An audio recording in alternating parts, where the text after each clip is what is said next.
Eh bien, bonjour à tous, bienvenue dans ce nouvel épisode de podcast. Et oui, pour ne pas faire changement, je commence toujours de la même façon en vous disant bienvenue. Bienvenue avec moi aujourd'hui, Isaac, de la méthode 48 heures, podcast Leadership et productivité à cœur ouvert de Patrice et moi. Et ça me fait vraiment plaisir de vous accompagner aujourd'hui en ce magnifique moment de la journée. Je ne sais pas si c'est le soir, le matin, la nuit peut-être même, au moment auquel vous allez écouter ce podcast-là. Mais j'aborde un sujet qui est assez intéressant, merci, qui est les sources de motivation. Qu'est-ce qui nous motive au quotidien à avancer, à atteindre des objectifs, à nous mettre dans un inconfort parfois pour obtenir quelque chose de meilleur, une meilleure vie, un meilleur salaire, une meilleure condition familiale, bref, qu'est-ce qui fait en sorte que je peux continuer à avancer et qui me motive au quotidien? Mon objectif aussi, c'est de replacer le tout à travers la méthode 48 heures. Et aujourd'hui, la motivation, ça se rattache à quoi? Ça se rattache dans le sablier, dans la section du bas, lorsqu'on parle du système de défense et qu'on vous parle de simplifier. La simplification, ça commence par quoi? Ça commence par comprendre. Comprendre qu'est-ce qui fait en sorte qu'on reste à la même place ou pas. Alors, restez avec moi et je vous partage les sources de motivation et on va tenter de les regrouper pour simplifier tout ça. On se dit à tout de suite. OK. Donc, je commence par vous nommer les grandes sources de motivation. Vous allez voir, il y a 10 grandes sources de motivation et parfois certaines d'entre elles vont s'entrecouper, puis après ça, on va les regrouper ensemble. D'ici la fin du podcast, j'aimerais que vous soyez capable de vous poser la question à savoir qu'est-ce qui me motive réellement? Quelle source ou quel type de motivation me pousse à me lever à tous les matins pour aller travailler? Pour continuer à donner mon temps pour une cause X ou Y? Pour continuer à investir mon temps avec des gens que j'aime, des gens que je supporte, des gens que je veux épauler au quotidien. La première source de motivation, c'est ce qu'on appelle la source de motivation qui est intrinsèque. Intrinsèque, ça veut dire que ça part de nous. On agit par intérêt personnel ou par simple plaisir. Je vous donne des exemples. Je suis quelqu'un qui adore apprendre et ce qui me motive, c'est de toujours apprendre davantage. J'ai des livres constants que je prends, nouveaux sujets. C'est quelque chose qui me nourrit, ça part de l'intérieur. J'aime m'entraîner aussi, ça me procure un bien-être. Donc, je le fais par plaisir. À un certain moment, la douleur qu'on a passe, puis on se rend compte des bienfaits que ça a. Et là, c'est comme, après chaque séance d'entraînement, il y a un bien-être qui est présent et j'aime ça. Donc, j'aime m'entraîner, j'aime relever des défis. Je suis quelqu'un qui me donne des défis. Hein, j'ai des objectifs, puis je me dis, OK, c'est quoi le prochain défi? C'est quoi la prochaine chose qu'on va atteindre? Que ce soit dans l'entraînement ou que ce soit au travail. Et je dis le travail parce que Patrice et moi, on aime ça challenger. OK, c'est quoi la prochaine chose qu'on va mettre en place pour les membres de notre académie? C'est quoi les prochains éléments qu'on va mettre en place dans notre académie, mais aussi pour accompagner les membres du mastermind? Comment on peut faire pour vous donner plus de valeur également à vous qui nous écoutez aujourd'hui? D'ailleurs, je prends le temps de le faire comme d'habitude, mais je vous salue, peu importe d'où vous êtes, que vous soyez ici au Québec, que vous soyez en Europe, si vous parlez français et que vous êtes sur le podcast, eh bien, je vous dis un beau bonjour. Je continue, j'aime créer, j'aime écrire. Donc, je le fais non pas parce que j'ai une obligation de le faire, je le fais parce que j'aime ça. Ce qu'on appelle les motivations intrinsèques, ça part de l'intérieur. En d'autres termes, tu peux faire ça gratuitement et sans avoir de récompense, tu le fais parce que tu aimes ça tout simplement, ça te nourrit. J'ai dit tu peux le faire gratuitement, ce qui m'amène au deuxième type de motivation, ce qu'on appelle les motivations qui sont extrinsèques. La majorité, je dis la majorité, peut-être pas la majorité, mais beaucoup de personnes sont motivées par des motivations qui sont extérieures à eux. Hein. Extrinsèque, c'est tout ce qui provient de l'extérieur. Par exemple, j'ai un emploi et en échange de mes services, en échange de ma créativité, en échange de moi qui trouve des solutions à un problème, on me donne une rémunération. On me paye pour ça. Donc, les motivations qui sont extrinsèques vont souvent être de l'argent, un statut, une reconnaissance, un bonus. On veut aussi peut-être éviter une punition. Donc, les motivations qui sont extrinsèques, ce sont des motivations qui viennent de l'intérieur pour me pousser à avoir un comportement, à faire quelque chose. Et en contrepartie, on va me donner ce bonus-là, cette récompense-là.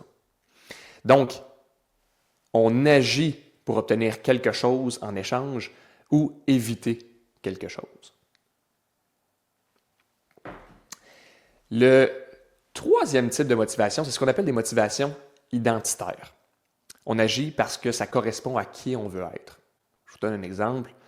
Je ne suis pas très bon à l'école, mais j'ai un acharnement et je vais faire tout ce qui est en mon possible pour avoir des bons résultats parce qu'éventuellement, j'aimerais ça devenir avocat, j'aimerais ça devenir médecin, j'aimerais ça devenir notaire. Et là, je m'applique à l'ouvrage, puis de plus en plus, je commence à avoir de meilleurs résultats à l'école. Et en réalité, c'est parce que j'aimerais pouvoir éventuellement avoir le titre qui vient avec.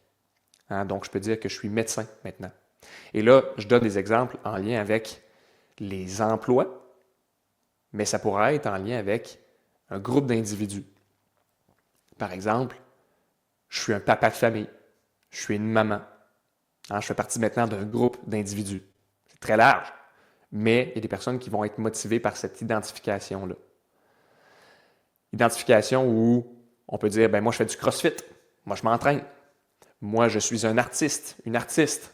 On s'identifie aux activités qu'on pratique. Exemple, je suis une personne qui est disciplinée. Je fais partie des gens qui sont disciplinés. Je suis un père qui est présent. Je suis un leader. Je suis quelqu'un qui tient sa parole. Donc, je veux représenter une identité précise. Et ça, souvent, c'est extrêmement puissant. Dès le moment où on s'identifie à un groupe, et c'est pas pour rien qu'il y a malheureusement, il y a des chicanes à travers le monde, il y a de la guerre qui est en place, c'est parce qu'il y a des groupes qui s'identifient, qui s'opposent à d'autres groupes. Donc, la motivation identitaire, c'est une motivation qui est très forte. Qui dit guerre, dit conflit, dit également motivation par la douleur. Tu changes parce que rester pareil, ça fait trop mal. Rester dans cette situation-là ne m'apporte rien de bon. Je donne des exemples. Je suis motivé par la douleur de la dette que j'ai. J'ai des dettes qui sont trop grosses et si je ne change pas mon train de vie, si je ne change pas ce que je fais au quotidien nécessairement, je vais perdre ce que j'ai. Motivation pour le surpoids. Je suis en surpoids et j'aime pas ça quand je regarde dans le miroir et que je me vois. Motivation par la douleur, on peut parler d'une rupture, on peut parler de la honte, on peut parler de l'échec répété. Donc, je suis motivé à changer mon comportement pour éviter d'avoir ça en place. Ça étant dette, surpoids, rupture, honte, échec répété, stress extrême. Souvent, c'est ce qui déclenche un changement qui est rapide. Donc, motivation par la douleur, c'est là où on va se dire aussi, j'ai un examen qui arrive, je ne me suis pas préparé, je dois nécessairement étudier, avoir un bon résultat parce que j'ai peur aussi. J'ai peur de ce qui va arriver. Ce qu'on appelle les motivations qui sont introjectées. La douleur, c'est aussi des motivations qui sont introjectées. J'ai peur de la conséquence qui pourrait survenir. Le type numéro 5 de motivation qu'on retrouve, c'est une motivation par le désir. Motivation par le désir / par la vision. Ça veut dire quoi? Ça veut dire qu'on avance vers quelque chose de meilleur. Je suis motivé à continuer. Et c'est pour ça que je vous dis, des fois, il y en a qui se recroisent. Je suis motivé par la douleur de la dette que j'ai, mais je suis également motivé par l'idée d'avoir une vie meilleure, l'idée d'avoir un emploi qui convient à ce que je veux réellement, l'idée d'avoir une famille qui est en sécurité, qui est en santé. Donc, j'ai une motivation, j'ai un désir profond de changer la situation dans laquelle je suis pour avoir quelque chose de meilleur. Par exemple, une liberté financière, un corps en santé, une entreprise qui est forte, une famille qui est unie. Donc, c'est très puissant quand on a une vision qui est claire. Vous le savez, dans la méthode 48 heures, on vous parle de simplifier, on vous parle de prioriser, on parle de planifier, on parle d'exécuter. Mais tout ça doit être fait avec alignement. Puis pour être capable d'être aligné sur ces différents paliers-là, on doit avoir établi à la base la destination. Est-ce que j'ai de la clarté sur ce que je veux qui arrive? Si je n'ai pas de clarté, je reprends l'exemple que Patrice donne souvent, c'est la même chose qu'avoir une croisière qui mène à nulle part. Cruises to nowhere. Peu importe ce que je vais faire, si je n'ai pas un but ultime que je vais atteindre, si je n'ai pas une destination, si ce n'est pas clair là où je m'en vais, je vais tourner en rond. Donc, c'est très puissant quand on est capable d'avoir une vision qui est claire pour nous motiver à avancer, motivé vers le désir, motivé vers la vision. Type de motivation numéro 6, on parle de la motivation qui est sociale. Tu bouges à cause d'un groupe. Beaucoup de personnes ont de la difficulté à passer à l'action quand on parle de l'entraînement, quand on parle d'avoir un exercice physique qui est quotidien. Et on parle souvent d'avoir un partenaire d'imputabilité. Un partenaire d'imputabilité, c'est aussi se joindre à un groupe. Parce que quand tu es entouré par un groupe, ils ont des objectifs qui sont communs à toi. Par exemple, je veux m'entourer d'un groupe de personnes qui sont performants. Je m'entoure de personnes qui ont le désir d'être plus flexibles. Fait que je vais aller au yoga, je vais m'inscrire dans un studio de yoga. Les personnes qui vont se retrouver là, je vais faire partie de ce groupe-là, je suis motivé socialement par les autres qui sont là, à prendre soin de moi, prendre soin de mon corps. Je veux me développer intellectuellement, je vais m'inscrire dans un club de lecture. Pourquoi? Parce que les autres personnes qui sont là socialement font quoi? Ils prennent le temps d'investir en eux, ils lisent. Donc, plus vous êtes capable d'avoir des motivations qui sont sociales, plus vous êtes capable de vous entourer des gens qui ont les mêmes philosophies, les mêmes pensées, les mêmes objectifs que vous, plus facile ça va être. Ce qui ramène aussi motivation sociale à l'environnement. Okay? Donc, votre environnement, ça change tout. Et pas juste votre environnement physique, votre environnement numérique, votre environnement social aussi fait la différence. On le mentionne souvent, les 5 personnes que vous côtoyez le plus vont avoir un impact direct sur vos comportements. Donc, entourez-vous des bonnes personnes, continuez à avancer avec la motivation qui est motivation sociale. On arrive à la motivation numéro 7. Est-ce qu'on parle de motivation par le sens, la motivation par la mission? Je vous invite, pour tous ceux et celles qui viennent de se joindre à nous, qui ont commencé et qui ont tombé sur le podcast, de retourner voir les épisodes 76 et 72. L'épisode 76, c'était sur les énoncés de valeur et l'épisode 72, c'était sur la mission de vie. Donc, motivation par le sens, motivation par la mission, parce qu'on agit pour quelque chose qui est plus grand que soi. On est donc convaincu que les actions qu'on pose au quotidien vont avoir un impact plus grand que seulement sur moi.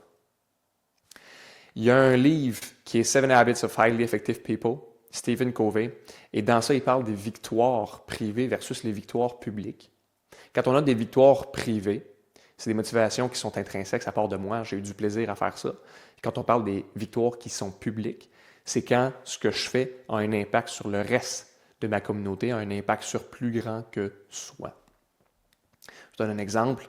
Quelque chose de plus grand que soi, c'est quoi? C'est aider les autres, servir une cause, bâtir quelque chose qui est utile, laisser une trace réelle pour les générations présentes, mais les générations futures également. Donc, ce que je fais au quotidien, ce qui me motive, c'est que éventuellement quelqu'un d'autre va en bénéficier. Je le fais pour plus grand que moi. Motivation numéro 8, on parle de la motivation par la progression. Tu es motivé parce que tu vois que ce que tu fais a un avancement, que tu avances à travers le temps, il y a une progression. Exemple, et je le ramène encore une fois, parce que je vous l'ai dit qu'il y avait des choses qui s'entrecoupaient, motivation identitaire, je suis quelqu'un qui s'entraîne, mais je m'entraîne également parce que je vois une progression. Je vois la perte de poids. Je suis quelqu'un qui travaille et qui met des heures au travail. Pourquoi? Parce que j'améliore ma dette. La dette, tantôt, on parlait de motivation par la douleur, motivations qui sont introjectées. Mais là, je me rends compte que la motivation par la progression, je vois aussi ma hausse de mon revenu. Plus je mets d'heures à l'ouvrage, plus je suis capable d'avancer. Et là, je sais qu'il y en a parmi vous qui vont dire « Ouais, mais Isaac, moi, je ne peux pas faire d'heures supplémentaires. Je ne peux pas faire d'heures supplémentaires à mon travail. » Mais il n'y a rien qui vous empêche d'avoir un deuxième travail. Ben oui, Isaac, parce que je ne peux pas avoir un deuxième job, j'ai des enfants à la maison, j'ai la famille et tout ça. Encore une fois, à chaque fois où vous avez un mindset de trouver des excuses, vous ne pourrez pas sortir de la situation dans laquelle vous êtes, vous ne pourrez pas vous améliorer. On parle de changer de système. Nécessairement, de changer de système, c'est aussi changer de comportement, changer au niveau de votre mindset, votre énergie psychologique, la façon dont je me perçois. Est-ce que je suis quelqu'un qui est toujours en train de trouver des excuses ou je suis quelqu'un qui trouve des solutions pour changer les problèmes que je vis? Donc, si jamais vous êtes dans cette situation-là et que vous aimeriez avoir une conversation, bien, je vous invite évidemment à nous écrire à info@commercial48heuresparjour.com. Ça va nous faire plaisir de vous aider à clarifier ce que vous désirez réellement et à mettre des éléments en place pour vous permettre de réussir vos objectifs professionnels et réussir dans votre vie personnelle. Je reviens donc sur motivation par la progression. Je l'ai dit, perdre du poids, revenu en hausse. Je vous invite aussi à avoir du plaisir dans tout ça. Dans tout ça étant la progression que vous avez. Puis souvent, on va parler de, j'ai le terme en anglais, gamification, mais c'est amener un jeu en lien avec ça. Donc, vous pouvez vous créer un petit tableur Excel, un petit tableau Excel, puis cocher. Hein, on le sait, souvent, quand on coche des choses, ça nous fait sentir bien parce qu'on a un sentiment d'accomplissement. Donc, transformer ces obligations-là aussi en jeu. De quelle façon je peux progresser et voir ma progression en cochant. Hein? Si je coche sur un calendrier le nombre de fois où je me suis entraîné, à chaque fois que je regarde mon calendrier, j'ai le goût de mettre un X de plus. J'ai le goût d'avancer, j'ai le goût que ça continue à aller dans cette belle direction-là, dans cette belle progression-là. Les petites victoires entretiennent le feu. Chaque fois où vous allez déposer un X, vous allez déjà anticiper la prochaine fois où vous allez vous entraîner, puis le feeling que vous allez avoir, l'émotion que vous allez avoir à partir du moment où vous allez mettre le prochain X dans votre calendrier, dans votre tableau. On a ensuite ce qu'on appelle la motivation par l'urgence. Et ça, il y en a qui sont excellents là-dedans. Vous savez, ceux qui disent « Moi, je suis bon sous la pression ». On en a là, dans nos clients. « Ah, moi, je fonctionne à la pression. Si je n'ai pas de pression, si je n'ai pas de deadline, je n'avance pas. » Donc, le deadline, c'est ça qui vous oblige à passer à l'action quand on est motivé par l'urgence. Par exemple, ben là, j'ai un paiement qui arrive à la fin de la semaine, mais j'ai pas assez d'argent dans mon compte pour vouloir que je vende des choses supplémentaires, puis je vais y arriver. Puis là, c'est comme une espèce de petit train de vie qui est un thrill. J'ai une date limite, j'ai une présentation demain, mais le PowerPoint n'est pas fait. C'est efficace dans certains cas, mais ça peut être dangereux si c'est utilisé seul. Parce que nécessairement, la motivation par le deadline nous amène à nous mettre dans un état de stress. Puis on le sait, le stress sur le long terme peut nous amener à développer des pathologies, ce qu'on veut éviter. Donc, ça peut être bon, motivation par l'urgence, une fois de temps en temps, mais tentez de développer des systèmes pour vous aider à ne pas tomber dans le stress, dans l'anxiété et tout ça. Numéro 10, on parle de la motivation par la discipline. Et selon moi, la motivation par la discipline, c'est probablement un des éléments qui distingue le plus les personnes qui avancent de façon régulière de ceux et celles qui se butent constamment à des échecs parce qu'ils n'avancent pas. Motivation par la discipline, c'est qu'on agit même sans motivation émotionnelle. Même si je n'ai pas une émotion qui va être ressentie, je le fais. Je le fais parce que je l'ai planifié.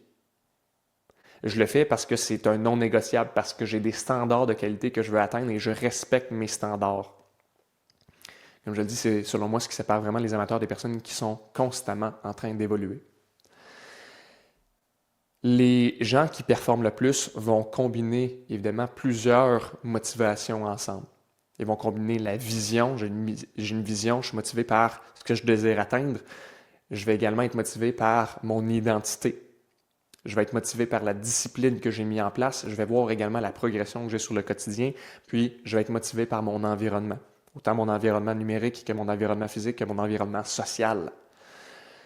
Quand on veut vraiment atteindre le niveau supérieur, on doit être capable de prendre un step et de voir quelles sont nos sources de motivation. Maintenant, on peut regrouper certaines de ces sources-là ensemble pour avoir 4 grandes familles. 4 grandes familles de motivation. Et donc, je vais les regrouper ensemble. Ce qu'on appelle les motivations internes. Grosso modo, c'est toi avec toi-même. Ça vient de l'intérieur. Ça inclut la motivation intrinsèque, la motivation d'identité, la motivation de sens et la motivation de progression. Il y a une logique qui est en arrière de ça, puis grosso modo, c'est je le fais parce que ça me nourrit, parce que ça me définit. Quand on vous pose la question, toi, tu fais quoi dans la vie? Bien, souvent, les gens vont dire, moi, je fais ABC. Moi, je suis entrepreneur. Moi, je suis professeur, moi je suis... Parce que c'est une identité, c'est quelque chose qui vient de moi, de l'intérieur, et ça me nourrit, ça me définit. Deuxième type de motivation qui sont externes. ce qui veut dire le monde autour de moi. Motivations qui sont extrinsèques, les motivations sociales, motivations sur la reconnaissance, le statut. Je le fais parce qu'il y a une conséquence ou un regard qui est externe. Et soit dit en passant, une conséquence, ça peut être une conséquence qui est positive ou une conséquence qui est négative.